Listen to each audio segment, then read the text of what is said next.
이 책을 리뷰하게 된 이유. 안녕하세요.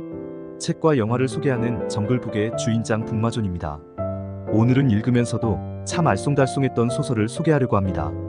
비극적인 삶을 살다 젊은 나이에 요절한 일본 작가 다자이 오사무의 인간 실격입니다.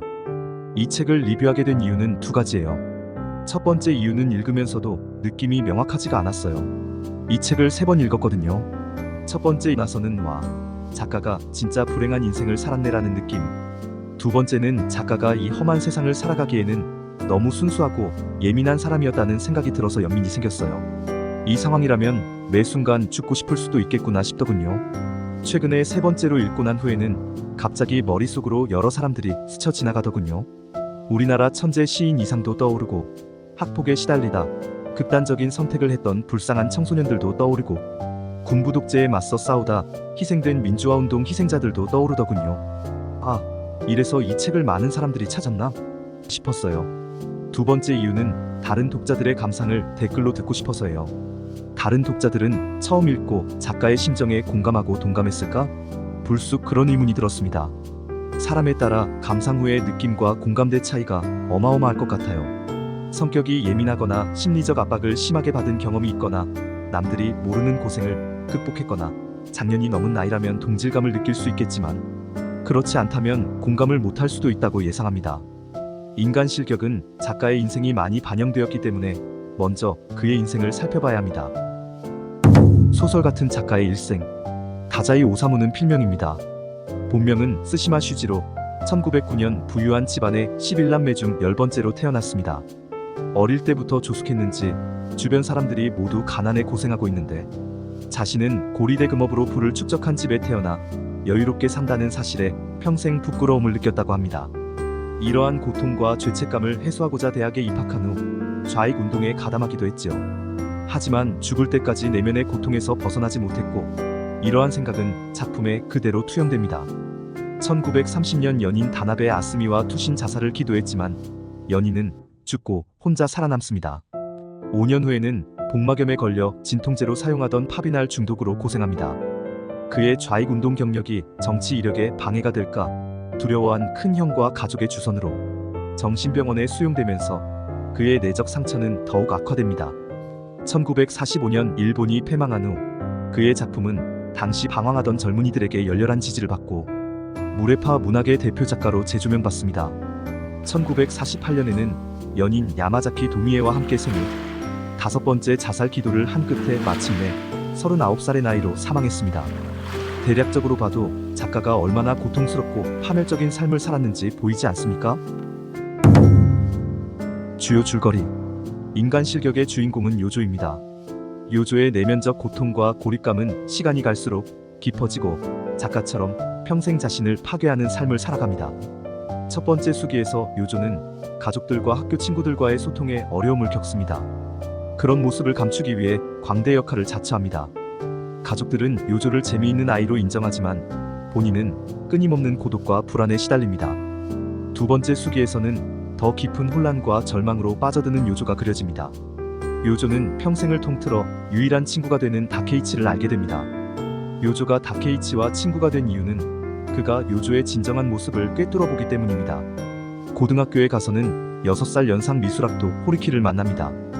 요조는 호리키의 인도로 술과 여자에 빠져 방탕한 생활을 이어갑니다. 희한하게도 요조는 어디를 가나 여자들의 인기가 많아서 여러 명의 여자들과 사귑니다. 그중 스네코와 같이 죽기로 하고 바다에 투신하지만 혼자 살아남고 맙니다. 세 번째 노트에서 요조의 인생은 파멸로 치닫습니다. 요조는 가문의 경제적 지원이 없는 자신은 아무 가치가 없다는 사실에 충격을 받습니다. 요조는 시즈코 모녀와 잠깐이나마 행복한 생활을 하지만 모녀에게 불행을 줄 수 없다는 생각에 도망칩니다. 시즈코 모녀의 구원을 팽개친 요조는 담배가게 처녀 요시코와 3번째 결혼을 하지만 그녀가 거래처 상인에게 폭행당하는 사건으로 돌이킬 수 없는 내면의 상처를 입습니다.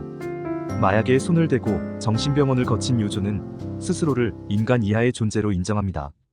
이미 삶의 의미를 잃어버린 채 시골로 내려온 요조는 20대임에도 불구하고 40대 이상으로 보이는 백발의 폐인이었습니다. 작품의 주제.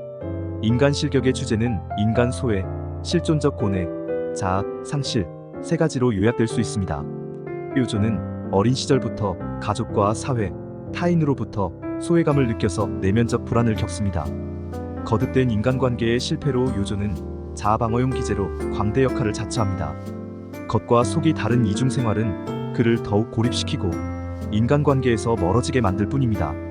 요조는 내면적 갈등을 거듭하며 고민하지만 해답을 찾지 못하고 방황합니다. 그 결과 삶과 죽음의 경계를 헤맵니다. 거듭된 자살 시도는 이러한 실존적 고뇌의 결과입니다. 요조의 인생에는 자아가 없습니다. 자존감과 신뢰를 잃은 상태에서 누군가를 사귄다는 건 불가능한 일이겠지요. 점차 자신을 잃어버리고 삶을 통제할 능력마저 잃게 되고 그 이후 찾아온 인격 붕괴로 인해 요조는 아무도 아닌 존재가 되고 맙니다. 요조의 삶을 텍스트로 분석하는 건 어렵지 않지만 요조의 고뇌와 절망을 현실적으로 느끼기란 어렵습니다. 요조처럼 삶의 밑바닥까지 내려가지 않는 이상 동질감을 느낄 수 없으니까요. 사업 실패나 학폭으로 인한 왕따, 인생의 큰 실패 등을 겪은 독자라면 이 작품 속의 요조와 깊은 공감대를 형성할 수 있을 겁니다. 이 소설은 독자가 경험한 인생의 무게만큼 문장의 밀도를 비례해서 느낄 수 있습니다. 작품의 인기 비결. 분위기가 밝지도 않고 액션이나 매력적인 테마도 없고 이야기 내내 주인공의 어두운 면만 보여주는지 소설이 왜 많은 사람들의 관심과 인기를 끌 수 있었을까요? 제가 생각하는 인기 요소는 크게 네 가지입니다. 첫 번째로 궁지에 몰린 인간이 느끼는 소외감과 실존적 고뇌를 심도 있게 다룬다는 점을 들 수 있습니다. 소외감과 실존에 대한 고뇌라는 주제는 인류가 존재하는 한 영원히 반복될 수밖에 없습니다. 이 책과 동시에 헤르만 헤세의 데미안을 읽었는데 두 작품이 비슷한 전개 방식과 매력을 가지고 있다고 느꼈어요. 사실 자아의 발견과 같은 주제는 개별화되고 분절화되는 현대인들이 더 심각하게 느낄 수 있는 문제들이라고 생각합니다. 이런 문제에 관심 있거나 경험이 있다면 자연스럽게 이야기에 공감할 수 있었을 겁니다. 두 번째로 소설에 투영된 작가의 자전적인 모습 덕분입니다. 소설이 작가의 인생과 똑같지는 않지만 많이 반영된 건 사실입니다. 동기율로 따져보면 70% 이상 된다고 봐도 좋습니다. 이러한 동기화 덕분에 작품의 진정성, 사실감이 더해졌어요. 작가가 평범한 삶을 살면서 이런 이야기를 쓰는 것과 체험을 실제로 투영한 것과는 표현의 밀도와 독자의 몰입도가 다를 수밖에 없습니다. 세 번째로는 주인공의 내면 세계를 직접적으로 깊이 있게 전달하는 서술 방식입니다.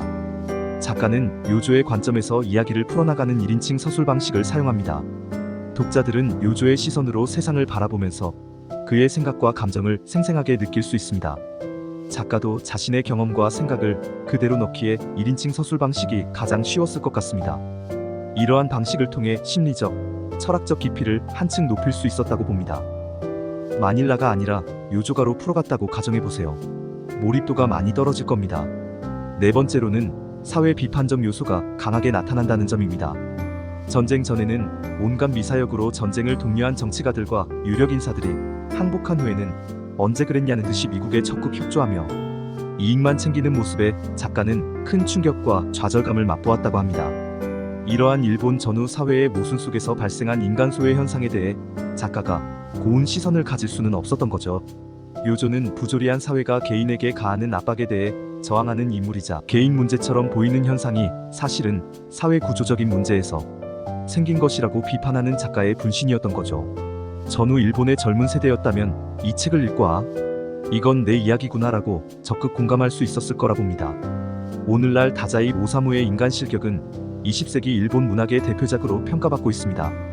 전후 혼란을 거듭하던 일본 사회에서 방황하던 개인의 고뇌를 탁월하게 그려냈다는 점이 인정받은 결과입니다. 시대는 바뀌었지만 변하지 않는 인간의 고뇌와 사회와의 괴리를 실제 경험으로 녹여낸 이 작품은 국내를 넘어 세계 문학계에서도 인정받으며 많은 사랑을 받고 있습니다. 혹시 비슷한 경험을 하고 있다면 이 작품을 통해 공감과 위로를 받으시고 그런 경험 없이 원만한 삶을 살았다면 정말 행복하게 살았다고 자부해도 좋을 것 같습니다. 오늘 인간 실격 리뷰는 여기서 마치겠습니다. 감사합니다.